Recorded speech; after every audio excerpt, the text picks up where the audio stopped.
Break के बाद आप सबका स्वागत है। भाई सोमवार का दिन हल्के हरे निशान के साथ कामकाज। निफ्टी बैंक, पहले तो निफ्टी बैंक सुस्त था, थोड़ा बहुत निफ्टी बैंक भी ठीक है, 1/4% की उछाल की तरफ बढ़ चला है पिछले कुछ मिनटों में। ये देखिए आपकी स्क्रीन पे थोड़ा सा एक्शन यहाँ पे पिकअप होता हुआ। अदरवाइज लेगार्ड था आज, लार्जली सिर्फ आईटी, एफएमसीजी इस तरह की पॉकेट्स मदद कर रही थी, बैंक्स पस्त पड़े हुए थे अब थोड़ा बहुत हरकत में आते हुए। पर एक दिक्कत है, पिछले हफ्ते के सेकेंड हाफ ऑनवर्ड्स अदरवाइज क्या था, हर दिन निफ्टी में तेजी और ब्रेथ बहुत बढ़िया मजबूत थी। पर पिछले हफ्ते आखिरी में जाते जाते ब्रेथ गड़बड़ाई थी और आज भी डिक्लाइंस के फेवर में ही है। तो 2:3 का रेशियो कह लीजिए, यानी जितने शेयर ट्रेड हो रहे हैं 60% इन रेड आज कामकाज करते हुए, तो थोड़ा सा ब्रेथ गड़बड़ाई हुई। खैर, मार्केट्स का मूड चेक ले लिया जाए। देवेंद्र सर अब आपको आपकी स्क्रीन पर रेडी नजर आएंगे। Devendra sir hi, good afternoon. Devendra sir, शायद ये back to back 13th straight trading session होगा जब भारतीय बाजार उछाल के साथ, मजबूती के साथ कामकाज कर रहे हैं, अ रिकॉर्ड ऑफ सॉर्ट्स। ऐसे में एक हेल्थ चेकअप जरूरी था। क्या लग रहा है मार्केट्स देख के, सब ठीक है या थोड़ा कुछ ज्यादा हो गया है? गुड आफ्टरनून आशीष। हमारे मार्केट की एक प्रक्रिया है। हाँ, जहाँ पे प्रॉफिट अच्छा मिलता है वहाँ पे बुक करो, जहाँ पे कम दाम में शेयर मिलते हैं उसके अंदर शिफ्ट करो। हाँ। तो ये जो प्रक्रिया है जिसको हम रोटेशन प्रक्रिया बोलते हैं, तो स्टॉक्स में से प्रॉफिट बुक करके दूसरे स्टॉक्स में जाना वो बिल्कुल राइटफुल एंड जस्टिफाइड प्रक्रिया है। ट्रेडर्स ज्यादातर पसंद करते हैं प्रक्रिया को, मोमेंटम ट्रेडर्स इन पर्टिकुलर ज्यादातर पसंद करते हैं प्रक्रिया को। हमने पिछले दिनों में देखा कि प्रॉफिट बुकिंग हुआ पब्लिक सेक्टर एंटरप्राइज के अंदर, पब्लिक सेक्टर बैंक के अंदर, रिसर्च डिफेंस स्टॉक्स के अंदर, जहां पे वैल्यूएशन एक्सपेंसिव है।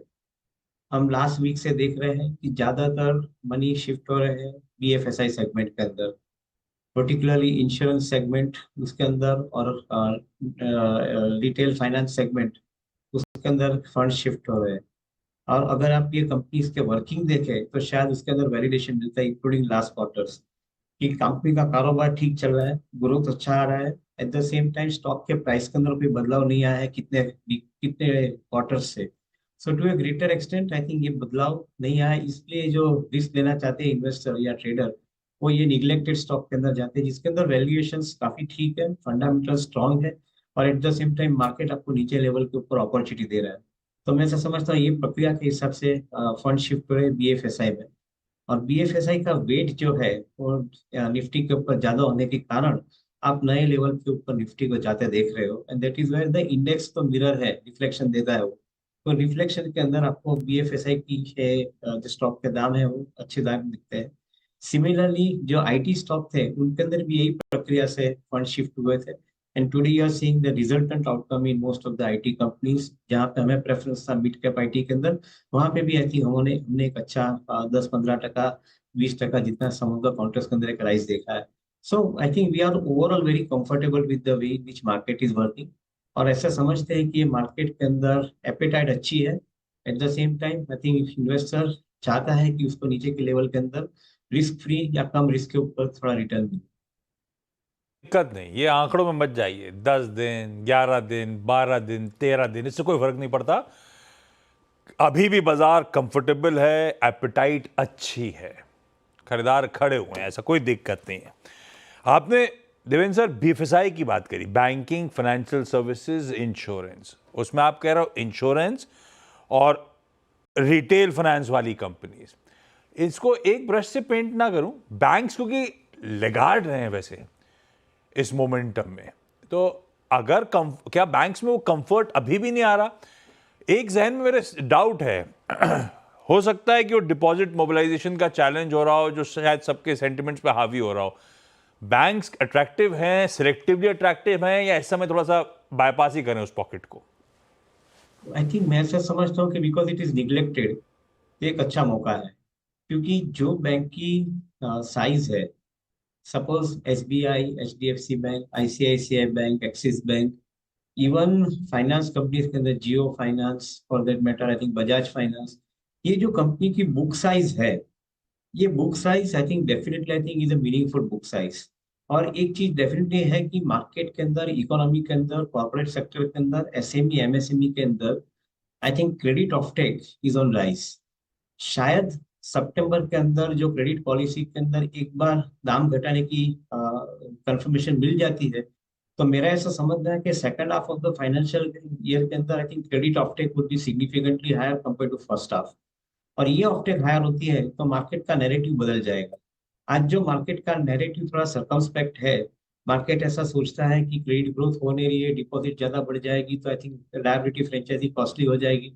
आई think to a greater extent I think ये सिचुएशन बदलने में टाइम नहीं लगती है। एंड मैं ऐसा समझता हूँ कि ये मार्केट के अंदर because this underlying strength is there economy के अंदर, तो मैं ऐसा समझता हूँ कि बैंकिंग और फाइनेंशियल कंपनीज के लिए एक कॉन्ट्रा बाय लेना बहुत जरूरी बनता है। बिकॉज अगले 5 या 10 साल की भी बात करें तो इकोनॉमी की साइज जो हिसाब से बढ़ रही है, जो बिगर बैंक, बिगर एनबीएफसी कंपनी है, उनके लिए अच्छे दिन आने की संभावना पूरी पूरी है। तो मैं ऐसा समझता हूँ कि आई थिंक ये कंपनी को जब भी मार्केट निग्लेक्ट कर रहा है तभी बाय करना चाहिए, और जब भी मार्केट उसको प्रेफरेंस देता है तभी अच्छी तरह से अपना मुनाफा लेना चाहिए। अच्छा देवेंद्र जी नमस्कार, वीरेंद्र बोल रहा हूँ डेयरी स्टूडियोज से। ये जो मंथली सेल्स फिगर थी आपके आकलन के मुताबिक सबसे क्या इम्प्रेस किया आपको इस बार? मारुति के नंबर्स कैसे लगे आपको? और एक और चीज़, और आपका एक delegated view two wheeler space में, क्योंकि टू व्हीलर स्पेस में वाकई नंबर्स के बाद फोर्स थी। Look at hero MotoCorp, Bajaj auto at all time high. अगर इंडिविजुअली अगर आप कुछ कमेंट कर पाए स्टॉक्स पे जो आज नंबर्स में सबसे इंप्रेसिव लग रहे हैं आपको। तो Virendra I think good afternoon. Auto space के अंदर हमारा ध्यान definitely I think very positive है। मैं कोई 1 या 2 क्वार्टर के हिसाब से बात नहीं करता हूँ। मैं समझता हूँ कि I think this is a long term phase for most of the OEM companies. एक तरफ मल्टीपल इंजिन्स के साथ में जो व्हीकल्स आ रहे हैं, लाइक आई थिंक आईसीएक्स इंजन के बाद में मल्टी फ्यूल इंजन के बाद में ईवी, ईवी के साथ में hydrogen fuel cells. I think एक के बाद आई थिंक जो प्रक्रिया बनती जा रही है सीएनजी इंजिन्स, मैं ऐसा समझता हूँ कि ओवरऑल ऑटो सेक्टर के लिए समय अच्छा रहना चाहिए। दूसरी तरफ जो फंड्स एग्रीकल्चर के अंदर भी स्पेंड हो रहे हैं और उसकी ज्यादा तो संभावना है सेकंड हाफ में स्पेंड होने की, क्योंकि बजट का एलोकेशन अच्छी तरह से हुआ है। तो मैं ऐसा समझता हूँ कि रूरल इकोनॉमी के अंदर काफी हद तक डिमांड बढ़ाने की क्षमता है। ऑलरेडी आप थोड़ी रिफ्लेक्शन देख रहे हो टू व्हीलर के अंदर। और टू व्हीलर के अंदर जैसे फ्यूल मीडियम चेंज होता है, जैसे बजाज ने अपने सीएनजी व्हीकल्स रखे हैं in all two wheelers as well as three wheeler segment including motorcycles के अंदर, और जो हिसाब से ईवी का प्रोलिफरेशन टीवीएस और बजाज का बढ़ते जा रहा है एट द कॉस्ट ऑफ ओला, मैं ऐसा समझता हूँ कि लिस्टेड मार्केट के अंदर जो कंपनियां हैं उनके लिए टू व्हीलर का स्पेस है वो काफी हद तक रीएश्योरिंग दिख रहा है, and I think it is getting reflected in the price. दूसरी तरफ आप फोर व्हीलर पैसेंजर व्हीकल में देखें तो आई थिंक थोड़े बहुत डिमांड स्लो डाउन या ऑफटेक है, but in lower category of vehicle, in premium category of vehicle including in Maruti, आप देखेंगे कि आई थिंक ऑफटेक स्लो नहीं हुआ है। Maruti, Toyota, Honda kind of companies के अंदर प्रीमियम कैटेगरी में ऑफटेक स्लो नहीं हुआ है, विच मीन्स के कंज्यूमर की स्पेंड करने की क्षमता बढ़ी है। So we would be selectively very bullish about the entire space in auto space, और पर्टिकुलरली हमारा जो बुलिशनेस के ऊपर ज्यादा कॉन्फिडेंस रहेगा उसके अंदर कमर्शियल व्हीकल के अंदर रहेगा। Commercial vehicle is a matter of time. I think the large scale implementation of infrastructure projects, including spending by industry in the in the building of the capacity and logistics, मैं ऐसा समझता हूँ कि commercial vehicle would be at least 2 3 years of next horizon which will be available from commercial vehicle, which would be very strong compared to everybody else in the auto space. अच्छा एक और चीज़, I mean crude का retracement, crude की कमज़ोरी, और बीते 1.5-2 महीने में देवेंद्र जी तमाम जियोपॉलिटिकल टेंशन्स के बीच में ये ठंडक बनी रही, क्रूड के का प्राइस जोन यही रहा। अभी आप इसका एडवांटेज किसे देना चाहेंगे? आई मीन पेंट कंपनियों को, या फिर जो इस वक्त सबसे बड़ा एडवांटेज कैरी कर रहा है पहले से भी और अभी भी, दैट्स इंडिगो। क्या बेटर है इस प्राइस पे चेज करना क्रूड के एडवांटेज को देखते हुए? In fact very important point, crude oil के दाम कम होने से एनर्जी की कॉस्ट घटती है, क्रूड ऑयल के डेरिवेटिव की कॉस्ट घटती है। तो ये जो कंज्यूमिंग कंपनीज है जो कंज्यूमिंग कंपनीज एनर्जी को कंज्यूम करती है, जो कंज्यूमिंग कंपनी क्रूड ऑयल के डेरिवेटिव को कंज्यूम करती है, उनके लिए बहुत महत्वपूर्ण फेज ऑन्टर होने जा रहा है। बाद में आप स्पेशलिटी केमिकल लीजिए, आप पेंट्स लीजिए एक तरफ, या दूसरी तरफ आप मेटल और मेटल जैसी कमोडिटी को लीजिए कि जहाँ पे ज्यादातर प्रभाव एनर्जी कॉस्ट का है। ये एनर्जी कॉस्ट कम होने से एक तरफ प्रॉफिट मार्जिन बढ़ता है, दूसरी तरफ आपका, और इवन स्पेशलिटी केमिकल के अंदर भी डेरिवेटिव ऑफ क्रूड ऑयल के दाम घटते हैं तो उनके प्रॉफिट मार्जिन बढ़ते हैं। और दूसरी तरफ एक सबसे बड़ी अच्छी चीज इकोनॉमी के अंदर ये हो रही है कि डिमांड सिनेरियो अपबीट है, काफी रोबस्ट है, और ये रोबस्टनेस रहने वाली है, ये जल्दी जाने वाली है, बिकॉज आई थिंक हमने अभी शुरुआत की है अच्छे समय के अंदर इकोनॉमी को लाने की। तो मैं ऐसा समझता हूँ कि अगले 5-10 साल तक आई थिंक ये सिचुएशन काफी हद तक स्ट्रांग रहेगी। इन बिटवीन थोड़े बहुत करेक्टिव फेज इकोनॉमी में आते रहेंगे, बट वो इकोनॉमी के अंदर जो करेक्टिव फेज आते हैं उसके अंदर जो स्ट्रॉन्गर कंपनियां हैं उनके लिए समय बिल्कुल बेकरार रहेगा, बिल्कुल अच्छा रहेगा।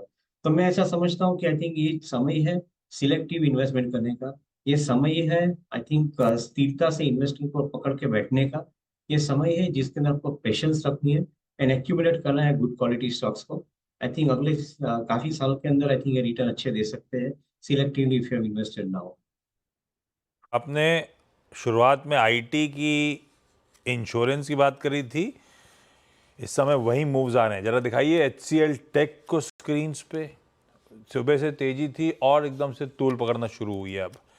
ऐसे ही इन्फोसिस सुबह से ही, खैर आईटी मजबूत था, ये देखिए फ्रेश मोमेंटम अब पकड़ने की कोशिश करता हुआ। एसबीआई लाइफ थोड़ा सा, ये देखिए इन्फोसिस, ऐसी एसबीआई लाइफ लेकर आइएगा स्क्रीन्स पे, वो भी अब दिन के हाई की तरफ बढ़ रहा है।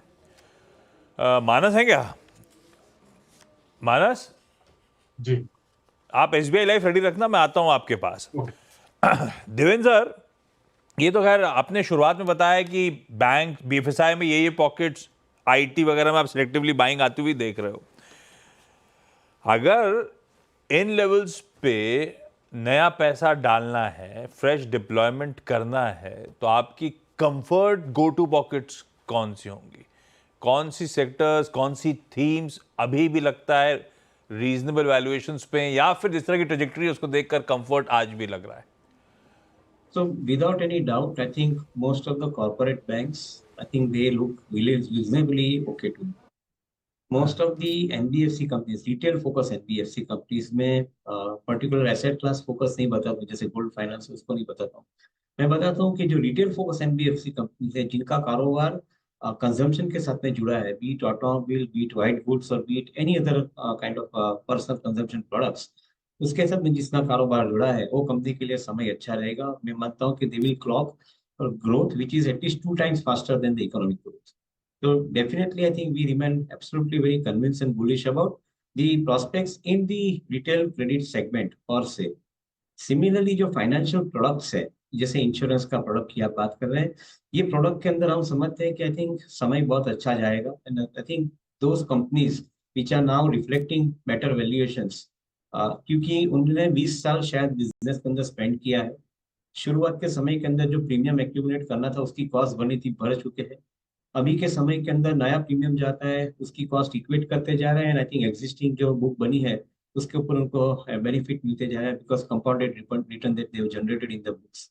तो मैं ऐसा समझता हूँ कि लाइक्स ऑफ एलआईसी और for that matter any other private sector insurance companies जिन्होंने 18 से 20% का न्यू बिजनेस प्रीमियम के अंदर ग्रोथ दिखाया है, उनके लिए मेरे ख्याल से समय अगला 3 या 5 साल का अच्छा रहना चाहिए।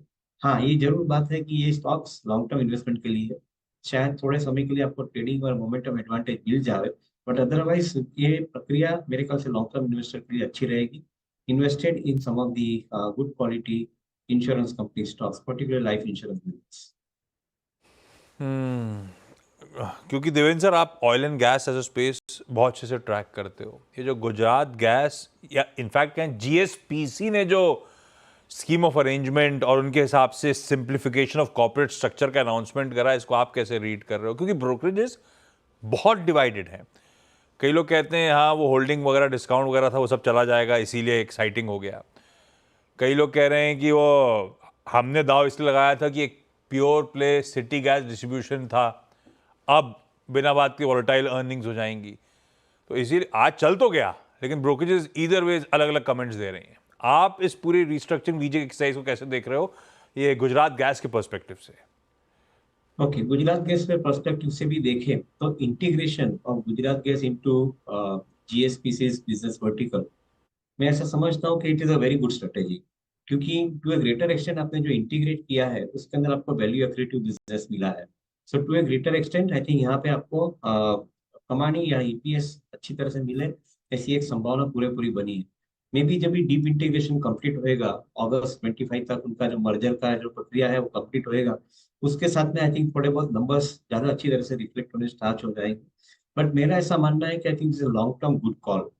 दूसरी तरफ देखें तो जीएसपीसी के अंदर आई थिंक जो हिसाब से इन्वेस्टमेंट होना चाहिए, despite of I think they creating significantly large amount of verticals including in the commodity derivatives which are using I think the gas as a substance, उनके अंदर जो बिजनेस का डेवलपमेंट होना चाहिए तो वो काफी हद तक नहीं हुआ था।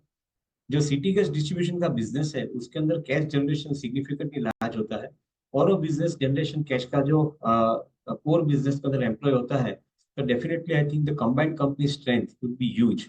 तो मैं शायद 4 क्वार्टर का नजरिए से ये कंपनी को नहीं देखना चाहता हूँ, मैं लॉन्ग टर्म ऑब्जेक्टिव के हिसाब से देखना चाहता हूँ कि इंटीग्रेटेड मॉडल जो है, ये मॉडल मेरे ख्याल से आई थिंक काफी हद तक वैल्यू एक्रेटिव बनना चाहिए।